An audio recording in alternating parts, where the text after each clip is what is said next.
Rabbi इश्रह ली सदरी व यस्सिर ली अमरी वहलुल उक़दतम मिन लिसानी यफ़क़हू क़ौली अल्लाहुम्मा सल्लि व सल्लिम अला नबीना मुहम्मद। आज मैं आप लोगों को कुछ इम्पोर्टेंट हालात जो गज़ा में चल रहे हैं वो मैं आप लोगों को इस वीडियो में बताने वाली हूँ। सबसे पहली चीज़ ये है कि 10,000 से ज़्यादा लोगों के मरने की तस्दीक हो चुकी है, जिसमें से 4,000 लगभग बच्चे हैं और 45 जर्नलिस्ट हैं।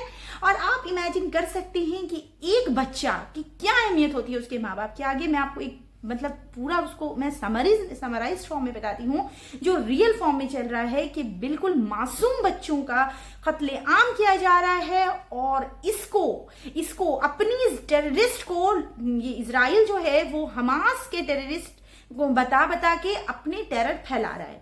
ठीक है, एकदम यही चल रहा है। हमास की आड़ में जो लोग इजराइल का समर्थन कर रहे हैं या न्यूट्रल खड़े हैं, मेरा उनसे ये सवाल है कि क्या इन बच्चों का कत्ल करना, इन बच्चों को मारना सही है?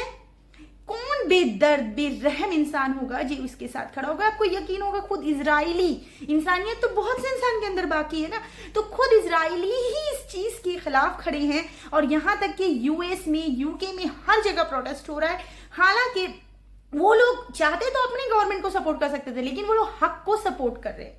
जी हाँ, ये हक को सपोर्ट करने की लड़ाई है।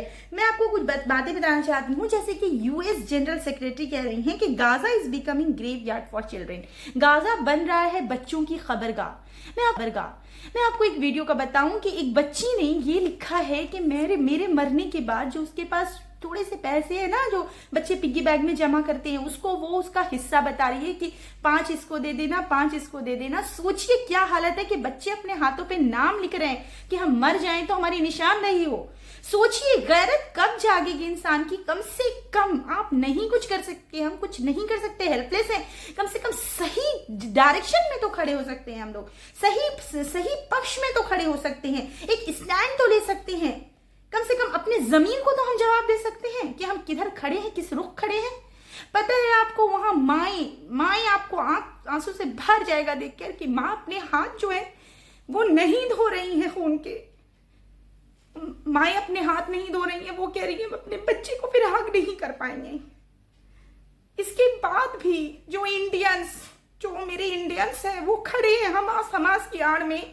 जो लोग खड़े हैं इसके साथ, इजराइल के साथ, उनको अपने जमीन से पूछना चाहिए कि वो किस तरफ खड़े हैं।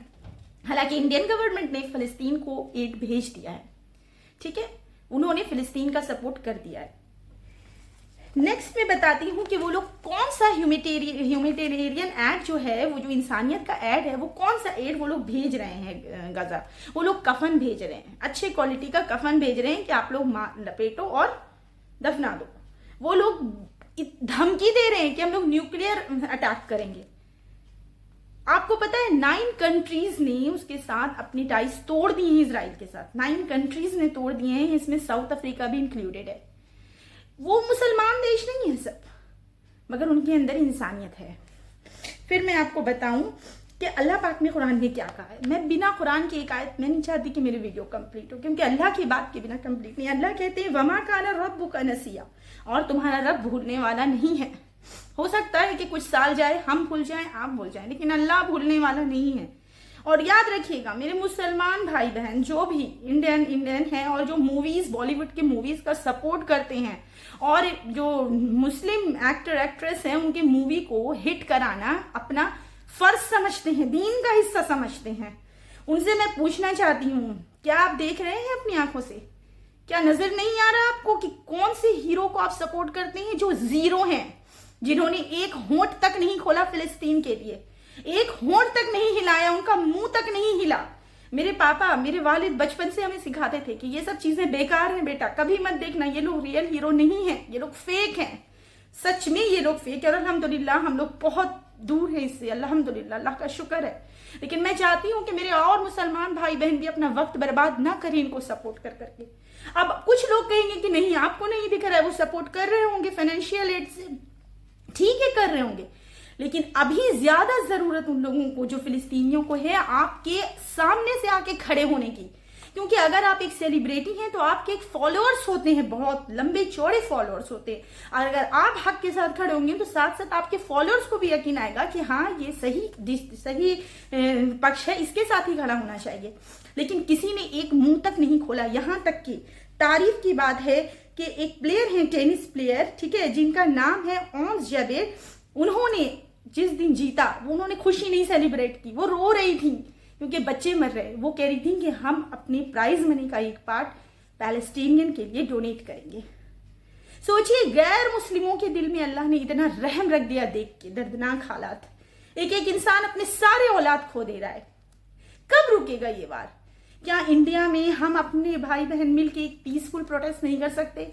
हम इसको रोकने की कोशिश नहीं कर सकते? हो रहा है अल्हम्दुलिल्लाह, केरला में, यूएस में, इंडोनेशिया में, हर जगह जगह हो रहा है और इस बाइकॉट हो रहा है अल्हम्दुलिल्लाह। तो मेरा आप सबसे यही रिक्वेस्ट है कि बाइकॉट का हिस्सा बने रहें और हम लोग ज्यादा से ज्यादा लोगों तक अवेयरनेस फैलाएं। अल्लाह से दुआ मांगें कि या अल्लाह इन जालिमों को शिकस्त दे अल्लाह, और इन्हें हिला कर रख दे अल्लाह, इन्हें बर्बाद कर अल्लाह, और निजात दे मोमिनों को। और हम लोग कभी भी इस पक्ष में नहीं है कि मासूम किसी भी इंसान की जान जाए। कुरान में यही है कि एक मासूम की जान ली, उसने पूरी इंसानियत की जान ली। एक मासूम की जान बचाई, उसने पूरी इंसानियत की जान बचाई। और आज मैं उन लोगों तक भी ये पैगाम पहुंचाना चाहती हूँ कि जो मोहम्मद सल्लल्लाहु अलैहि वसल्लम को हमेशा ये ब्लेम करते रहते हैं कि मोहम्मद सल्लल्लाहु अलैहि वसल्लम जो थे उन्होंने नौज़बिल्लाह जंगें लड़ी और दीन फैलाया। जी नहीं, प्रॉफिट मोहम्मद सल्लल्लाहु अलैहि वसल्लम was the messenger of peace. उन्होंने ऐसी जंगें नहीं लड़ी, उन्होंने इस तरह से नहीं खूनरेजी की थी। उन्होंने ये कहा था कि अगर कोई जंग होगी, अपने डिफेंस के लिए जो जंग होती है उसके लिए कहा था। जैसे आप क्या चाह रहे हैं, जमीन दूसरे के कब्जा करके उन्हीं के घर में घुस के उन्हीं के घर में पनाह लिए थे, फिर उन्हीं को मार रहे हैं। ऐसे लोगों के बारे में इनसे क्या जंग नहीं की जाए? इनको फूल के हार पहनाए जाए?